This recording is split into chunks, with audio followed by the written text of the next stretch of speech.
आता आपण हरिभजन झालेलं आहे आणि आता आम्ही निघतो कीर्तन करायला. वैवासिक लोकातया चरणी नमो वाद्यभूषित पावना ते प्रत्यक्ष मरेंद्र समान तयाची चरणी दान साष्टांग नमान नगरी नमो सद्गुरु तुकया ज्ञान दीपा नमो सद्गुरु सच्चिदानंद रूपा नमो सद्गुरु भक्त कल्याण मूर्ते नमो सद्गुरु भास्करा पूर्ण कीर्ती सेवी लागी सेवक झालो तुमच्या लागलो निध चरणा आहो स्वामी तुकया देवा यावरील करा भावेरू करूया प्रथम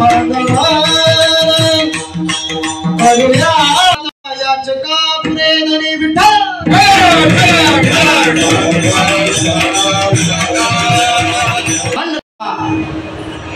आणि या ईश्वराच्या चिंतन रूपी सेवे करताना मिळालेला अभंग तुम्हाला सर्वांचे लाडके संत ज्यांनी परमार्थाच्या टेकणावर बसून निरपेक्ष वृत्तीचा निसंकोच असा परमार्थ करून भागवत धर्माच्या कलशस्थानी विराजमान होण्याचा ज्यांनी अधिकार प्राप्त करून घेतला ते तुम्हाला सर्वांचे लाडके संत ज्यांच्या आचरणामध्ये सूर्याची तेजस्विता आहे, चंद्राची शीतलता आहे, अग्नीची दिव्यता आहे, वेदांची उच्च दक्षता आहे, मातेची वात्सल्यता असणारे संत श्रेष्ठ जगद्गुरु तुकोबराय आणि यांचा सगळ्यांच्या पाठातील आजच्या स्थितीला अनुसरून अभंग आहे. पहिला अभंगाचा मतितार्थ समजावून घ्या. निर्गुण निराकार असणाऱ्या देवाला माझ्या संतांनी सगुण साकार रूपामध्ये येण्यामध्ये भाग पाडलं आणि असा हा 8व्या अवतारामध्ये भगवान कृष्ण अवतार संपून जगाच्या मालकानं खोर गरिबांच्या या जडजीवांच्या उद्धाराकरता पंढरपुरामध्ये अवतार घेतला आणि त्या अवताराचं प्रयोजन देव सिंहासनावर अधिरूढ झाले आणि हेच जगद्गुरु तुकोबाराय या अभंगातून तुम्हाला बोलू नका. अभंगाचं शेवटचं चरण जर पाहिलं सनद बाबा तोही ताई तुका नाही पडो देत तुकोबाराया 2 गोष्टी प्रामुख्याने या अभंगामध्ये वर्णन करतात. कुठल्या? तुम्हाला जडजीव जीवांचा जो निरोप आहे तो देवापर्यंत पोहोचवणे ये आणि देवाने दिलेले आश्वासन आपल्या जनतेसमोर येऊन मांडणं हे काम कोण करतात? संत करतात. आणि मग अशा प्रकारे तुमच्या आमच्या जीवाकरता निर्गुण निराकार देवाला सगुण साकार रूपामध्ये आणलं माझ्या संतांनी आणि तो पवित्र दिवस म्हणजे पंढरपूरचा पांडुरंग परमात्मा विटेवरती स्थानपन्न झाला. हीच गोष्ट जगद्गुरु तुकोबाराय तुम्हाला हात उंच करून सांगतात. उभारला हात जगी जाणे विजय मात. पण तुकोबाराय नेमकी कोणती गोष्ट तुम्हाला सांगायची? तुम्ही काय पहिल्या चरणात सांगितलं नाही, त्याचं समर्पक उत्तर तुकोबाराय दुसऱ्या चरणात देतात. देव बैसरेची वाचली आल्या याचका पुरेदनी जोड जीवांचा उद्धार करण्यासाठी परमेश्वर पांडुरंग परमात्मा हा विटेवर उभा आहे आणि नवे तर आलेल्या सर्व याचकांच्या ज्या कष्ट जात नाही त्या सोडवण्यासाठी तो तत्पर आहे. पण काही लोक खोचक असतात. जगाला प्रश्न विचारला तुकोबाराय आम्ही असं वाचलोय तुमचा देव हा पंढरपूरला आला कुणासाठी? पुंडलिक रायासाठी. एकाच्या काही वाडे तुमचा देव एकासाठी आला मग आपल्या जगाचं निवारण तो कसं करेल? तुकोबाराय म्हणतात पुंडलिकाचं फक्त निमित्त आहे. देव हा सर्वसाधारण जनतेचं या ठिकाणी उद्धार करण्यासाठी आलेला आहे. म्हणून एकाच्या काही वाडे उगवी बहुतांचे कोडे आणि अशा प्रकारे या 2 गोष्टी देवाचा निरोप आपल्यापर्यंत पोहोचवले आणि आपल्या सुखदुःखाच्या अडचणी देवापर्यंत मांडणे या 2 गोष्टी तुकोबाराय म्हणतात. याच्यामध्ये मी कोणत्याही प्रकारची चूक करत नाही. म्हणून तुकोबाराय म्हणतात की या 2 प्रकारच्या गोष्टी परमेश्वरानं मला सांगितल्या. दोही ठाई तुका नाही पडो देत चुका. मी कोणत्याही प्रकारची याच्यामध्ये चूक करत नाही. हा अभंगाचा सरळ आणि थोडक्यात भावार्थ मी आपल्यासमोर मांडण्याचा प्रयत्न केला. स्वप्नांची नगरी असणारी मुंबई नगरी आणि त्याच्यामध्ये इथं आल्यानंतर आधी प्रति महाबळेश्वरला आल्यासारखं वाटलं आणि अशा असणारे गणेश नगर रहिवासी उत्कर्ष मंडळ आणि या मंडळाच्या संयुक्त विद्यमाने या ठिकाणी श्री गणपती बाप्पा विठ्ठल रुक्माई व शिवलिंग मंदिराचा जीर्णोद्धार आणि मूर्ती प्राण प्रतिष्ठा आणि कळसरोहण अशा प्रकारे हा अनेक विद्युतांनी या भरलेला या ठिकाणी हा सोहळा अतिशय समाधान वाटलं मला. त्याचे कारण आता सध्या प्रयागला चालू आहे काय काय चालू आहे? लाडकी बहीण काय तुम्हाला प्रेमाला जाता आलं ना, जाऊ नका. इथं तुमचा आनंद द्विगुणित करा. आणि अशा प्रकारे त्या मूर्ती प्राणप्रतिष्ठा आणि मंदिराचा जीर्णोद्धार, कळस रोहन या संयुक्त विद्यमानाने या ठिकाणी आजची कीर्तनरूपी सेवा त्या ठिकाणी मला प्राप्त झाली. ते आमच्या खेड तालुक्याचं वैभव असणारे आणि खरोखर ज्यांचं वारकरी संप्रदायावर अतिशय ज्वलंत प्रेम देते. एक चल आणि दुसरी अचल. चल मूर्ती प्रतिष्ठा ही हलवता येते, पण अचल मूर्ती प्रतिष्ठा आहे तिला एकदा स्थानापन्न केलं की पुन्हा तिला हलवता येत.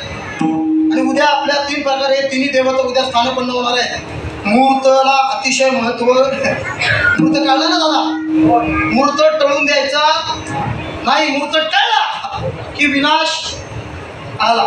भगवान रामचंद्रांचा राज्याभिषेक होता. मूर्त काही साधा सुद्धा ऋषीने काढला होता. कोणी काढला होता? वशिष्ठ ऋषीने काढला होता. भगवान तर सिंहासनावर बसणार, 1 सेकंदाचा मूर्त टळला. रामाला 14 वर्ष वनवासात जावं, म्हणून मुहूर्ताला अतिशय महत्व आहे. म्हणून उद्या सुयोग्य मुहूर्तावर या ठिकाणी त्या 3 देवतांची या ठिकाणी सुयोग्य अशी मूर्ती प्राणप्रतिष्ठा होणार. आणि त्या प्रित्यर्थ तुम्हा सर्वजण इथे जमणार. पुनश्च तुम्हा सर्वांना जय हरी करतो. तुम्हा सर्वांच्या चरणावर शिरस अष्टांग दंडवत करतो आणि सेवेला सुरुवात करतो. कधी शाबास, वा वा, कशीची झाली. आणि म्हणून कीर्तनाचे काही मर्यादा. चला जगद्गुरु तुकोबाला या अभंगाद्वारे तुम्हा आम्हाला ब्रह्मांडाचा मालक असताना षडगुण ऐश्वर्य संपन्न त्याच्याकडे सोपताय. तो जगाचा मालक आहे. म्हणून या अभंगामध्ये तुकोबाला एका देवाचं वर्णन सांगतात. कुठल्या देवाचं? त्या देवाचं नाव काय सांगितलेलं बघा. पूर्ण अभंग तुम्ही बघा. कुठला देव विद्यमान होणार आहे हे तुकोबारांनी सांगितलेलं नाही. त्याचं कारण महाराज तुकोबारे आपल्याला सांगतात नाना प्रकारे भक्ती करा, भक्ती करा. पण भक्ती कुठल्या पाहिजे देवाची केली पाहिजे हे आम्हाला कळलं पाहिजे. हा, तसं बघायला गेलं तर आपल्या धर्मामध्ये देव किती आहेत? बोलत चला पटापट. किती? 33 कोटी. कुठला देव लोकांनी बसवायचा? कुठला? सोमवाराला शिवबाळाची मूर्ती, मंगळवाराला आनंदी गुण पर्यटन म्हणून, बुधवाराला बोला विठ्ठल, गुरुवाराला तिरशिले 7, शुक्रवाराला संतोषी माता, शनिवार आले हनुमंत राजा, रविवार आले खंडोबा. कुठले देव? पर्याय झाले वार झाले. मराठी महिने किती? 12. महिना बदलला की देव बदलला. मराठी महिने 12. पहिला महिना कुठला रे? जानेवारी. चैत्र महिन्यामध्ये कोणत्या देवाची जयंती आहे? कोणत्या? चैत्र माची हर्षा झाला, दिन सोनियाचा आला. रडू नको राम बाळा, खातो पाळणा, खातो पाळणा, खातो पाळणा. चैत्र महिन्यामध्ये राम नवमी. चैत्राच्या नंतर पुढचा महिना वैशाख महिन्यामध्ये वेगळाच देव घोड्यावर बसून येतो. कोणता? स्वस्तिक श्री गणनायक विजय. तुला याची शपथ आहे. म्हणून मला खरोखर खऱ्या अर्थाने आनंद वाटला. त्याचं कारण ही तरुण मुलं आणि काही तरुण मुली ज्यांच्यावर आई बापांचे संस्कार उत्तम आहेत अशा तरुण मुली कीर्तनात बसले. साधी आणि तयांचा अधिक धन्य माता पिता दयाची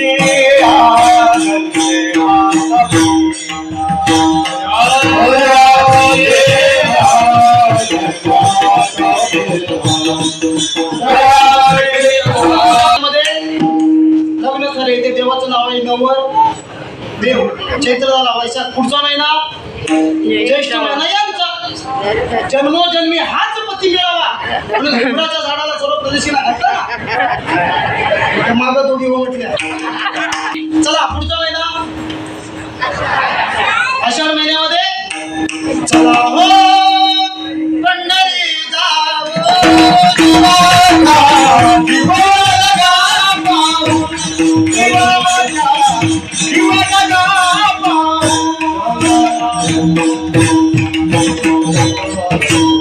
विचार केला तर तुकोबा नाही. एक देव सोडून दुसऱ्या देवाला मानत नव्हते. अनेकांची स्तुती आम्हा ब्रह्माच्या विठ्ठलाच्या एका वाचून त्या पांडुरंगा शतखंड माझी होईल रचना जरी या वचनात पालटेन. आता फायनल झालं. देव कुठल्या देवाचं वर्णन करतात जगद्गुरु तुकोबर आहे? कुणाचं तू वर्णन करताय? मग मला सांगा, शास्त्र असं सांगतो कुठलीही गोष्ट विचारल्याशिवाय कुणाला सांगू? पप्पू महाराज शास्त्र आहे, बरोबर आहे ना? एखाद्यानं आपल्याला कुठली गोष्ट विचारली नाही आणि आपण त्याला सांगायला गेलो तर त्याचा आपल्याला भूदंड भोगावा लागतो, बरोबर आहे ना? म्हणून विचारल्याशिवाय कुठली गोष्ट कुणाला सांगू नाही, हे शास्त्र आहे. पण शास्त्र असंही सांगतं कुठली गोष्ट विचारल्याशिवाय सांगावी आणि कुठली गोष्ट न विचारता सांगावी, याला शास्त्र आहे. तुकोबर आहे, आम्ही तुम्हाला विचारलं नाही, हा देव तुमचा या ठिकाणी पंढरपूरला येणार आहे, आम्ही न विचारलं तरी तुझं तुम्ही आम्हाला काय सांगता? पहिले शास्त्र समजून घ्या. 2 मिनिटात तुम्हाला शास्त्र सांगतो. शास्त्र कुठं वापरायचं हे कळलं पाहिजे.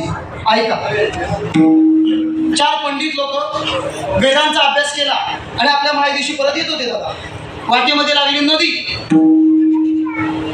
चौघेच्या चौघे आंघोळीला नदीमध्ये उतरले. त्यातल्या एकाला नव्हती पोहणी आणि तिघांना होती पोहणी. तो एक लागला बुडायला.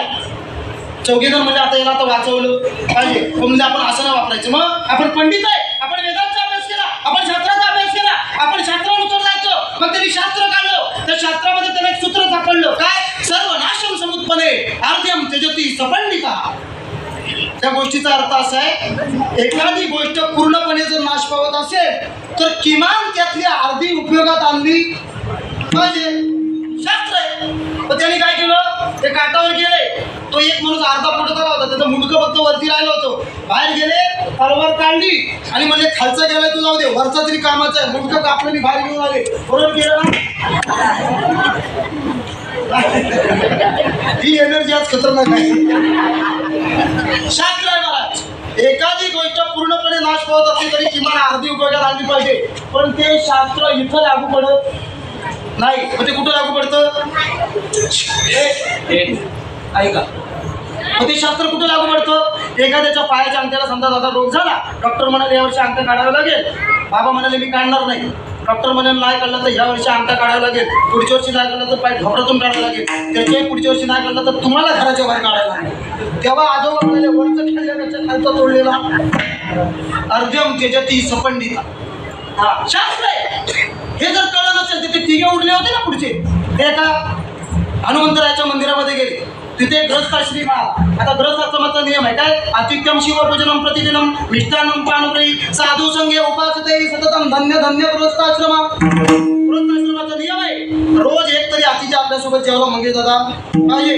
म्हणून त्यानं त्या तिघांना आपल्या घरी जेवायला नेलं. पण ते लय शाणे होते आणि जेवणामध्ये काय बनवलेलं माहितीये काय? कटारीला बनवतात ना गोड, काय त्याला म्हणतात? वडे. त्या वड्याला मध्ये काय असतं? छिद्र असतं.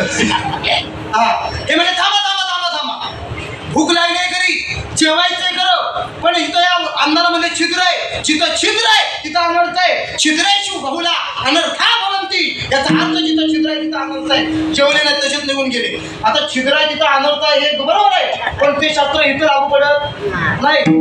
ते शास्त्र ज्ञानोबा ज्ञानेश्वरीमध्ये सांगतात. आपल्याला समजा नदीच्या पलीकडे जायचंय, ते नाव बघायची, त्या नावेला चांगले 10-15 छिद्र असलेली नाव बघायची, तिच्यात बसायचं, म्हणजे पूर आल्यानंतर आपण त्या पुराच्या पलीकडे लगेच जाऊ ना, खाली काम जाऊ. हा, ज्ञानोबा म्हणतात या लागी शतजर्जर नावे रिगोरी केवी निश्चित व्हावी. मग शास्त्र कुठं वापरायचं ते कळलं. शास्त्र चुकीच्या ठिकाणी वापरलं तर त्याचा आपल्याला तोटा सहन करावा लागतो. मग या अभंगामध्ये जगद्गुरु तुकोबर आहे आपला निरोप देवाकडे घेऊन जातात. म्हणजे देवा तू या जगाचं कल्याण कर. देव अजिबात काय बोलत, देव शांत बसतात. मग उद्धवाने या ठिकाणी भागवताचा प्रसंग सांगतो. म्हणजे देवा तू या जगाचं कल्याण का करत नाहीस? मला माहिती आहे, जो तुला शरण येत नाही, जो माझं होईल आनंद शरण, त्याचे चुकवी मी जोपर्यंत मी त्याचं जन्म मरण चुकवत नाही. मग उद्धवाने देवाला एक प्रकरण सांगितलं. ऐका, आंधळा मनुष्य आहे, तो वाट चाललेला आहे, वाटेमध्ये एक खड्डा लागला, आंधळा मनुष्य खड्ड्यामध्ये पडलेला आहे. तिथे एक डोळस मनुष्य होता. तर लोक जमल्यानंतर विचारले म्हणजे हा पडला तेव्हा इथं कोण नव्हतं का? तो डोळस मनुष्य म्हणाला हा पडला तेव्हा मी इथं होतो ना. सांगितलं का नाही? मला आपला नियम आहे, आपण विचारल्याशिवाय कुणाला सांगू आता त्याला जर तो मनुष्य दिसला आता तर ते खड्डा दिसला नसतं का? मग देवाला विचारलं म्हणजे देवा, आंधळ्या माणसानं खड्ड्यात पडावं आणि डोळस माणसाने ते पाहावं, हे बरोबर आहे का? देव म्हणाला हे चूक आहे. आंधळ्या माणसानं खड्ड्यात पडावं आणि डोळस माणसाने पाहावं हे चूक आहे. मग तो खड्ड्यात पडत असताना त्याच्या हाताला धरून तो खड्डा चुकून त्याला खड्ड्याच्या बाहेर नेलं पाहिजे. मग देवा, हे जग हे जन्मांत आहे, हे जन्म मरणाच्या दुःखामध्ये पडलेलं जग आहे. तुका म्हणे कैसे आंधळे हे जग आणि गेले विसरून खऱ्या देवाला हे जग विसरलेलं आहे. म्हणून या जगाचं कल्याण करा असा जगाचा निरोप घेऊन आम्ही तुमच्यासाठी आलेलो. तुम्हाला व्यवहार सांगतो. या ठिकाणी आता मागं मतदान झालं, बरोबर आहे ना? हे आमदार खासदार असतात जे मधले, ते काय करतात?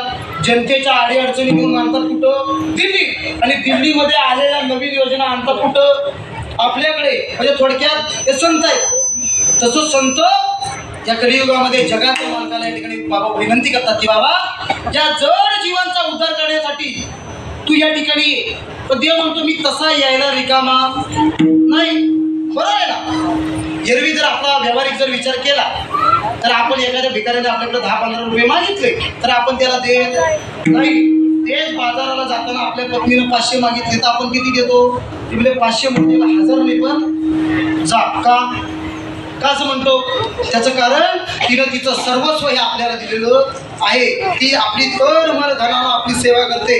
म्हणून देव प्राप्ती करता देवाला काहीतरी दिल्याशिवाय देव आपल्याकडे येत नाही. हा देवाचा नियम आहे.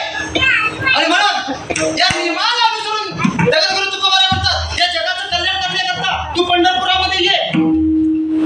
देव म्हणाले मी येईन, मी त्यांचं कल्याण करेन, मी तुला आश्वासन देतो. पण तुकोबाराय म्हणतात नुसतं वैकुंठामध्ये राहून आश्वासन देऊन आमची लोक माळा घालणार नाही, आमची लोक हरिपाठ करणार नाही, आमची लोक कीर्तन प्रवचन ऐकणार नाही.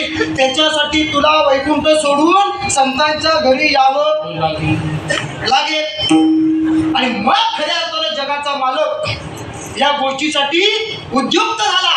आणि मग जगाचा मालक षड्गुण ऐश्वर्य संपन्न ज्याचं जीवन आहे, ज्याच्या सत्तेने वेद बोलतात, ज्याच्या सत्तेने सूर्याला विशालता प्राप्त होते, असा ब्रह्मांडाचा धनी षड्गुण ऐश्वर्य संपन्न असणारा देव या ठिकाणी तुम्हाला भक्तांसाठी त्याचं वैकुंठ सोडून या कलियुगामध्ये विटेवरती स्थानपन्न होतो. तो पवित्र दिवस म्हणजे 8वा अवतार संपून जगाचा मालक पंढरपुरामध्ये दाखल होतो तो दिवस. बरोबर की नाही? आता पंढरपुरामध्ये देव आला कुणासाठी? मागाशी तुम्ही सांगितलं पुंडलिकासाठी आला. आता एवढंच आपल्याला माहिती आहे. पण जगाचा मालक 8वा अवतार संपून 9व्या अवतारामध्ये येण्यासाठी एक बाई जबाबदार आहे. तुम्हाला माहितीच नाही. त्या बाईचं नाव आहे 8व्या अवतारामध्ये देवाची सगळ्यात जवळची भक्त कोण होती? राधा. तिचं नाव होतं राधा. ती काय आपली राधा नव्हती नळावर भांडण काढली. राधा म्हणजे भक्तीचं शेवटचं टोक होतं. म्हणून बघा 8व्या अवतारामध्ये भगवान कृष्ण बायका किती होत्या? 16,108. एवढ्या अधिकार श्रेष्ठ संपन्न बायका होत्या. पण एकीलाही देवानं आपल्या मांडीवर बसवलेलं नाही. मग कुणाला बसवलं? राजाला बसवलं. आणि नेमकं हाच रुक्मिणी आईसाहेबांना राग आला. रुक्मिणी आईसाहेब रुसल्या. आता रुसणारच. आपल्या नवऱ्याला जर तुम्हाला सोडून शेजारणीला मांडीवर घेतलं तुम्ही काय त्याची पूजा करा?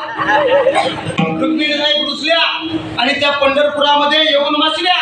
आणि मग नाही झालं जगाच्या मालकाला रुक्मिणी आईसाहेबांचं मन परिवर्तन करण्यासाठी पंढरपुरामध्ये एका द्वीपात यावं लागलं. त्या द्वीपाचा पत्ता देवाला सांगतात जम्बू या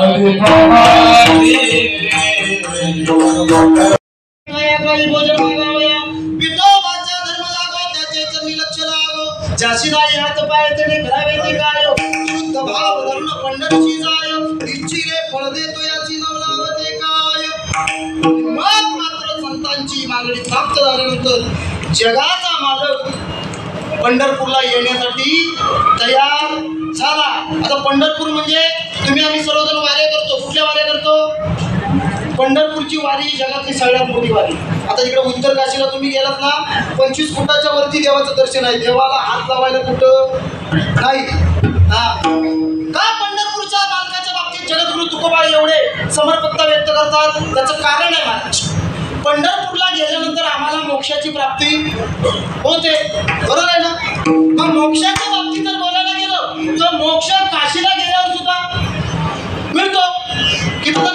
चला इकडं म्हणजे काशीला कोण कोण आहे? हा